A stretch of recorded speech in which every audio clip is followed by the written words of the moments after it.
So now let's see how we can go ahead and download files from the desktop application of Terabox. So over here you can see that I have Terabox. So let's just go ahead and open this up by clicking, or you can right click and open the main panel as well.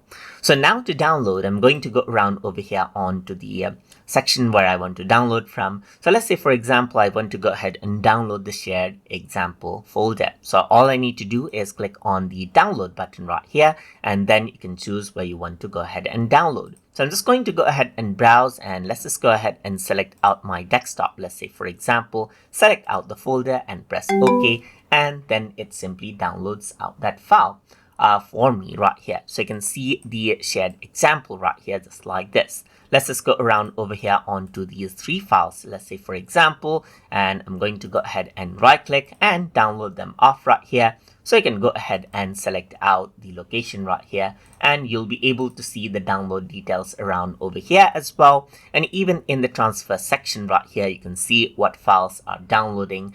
And as they are downloaded, you'll be able to see this. So if I were to click on view now, you will be able to go ahead and see what this is.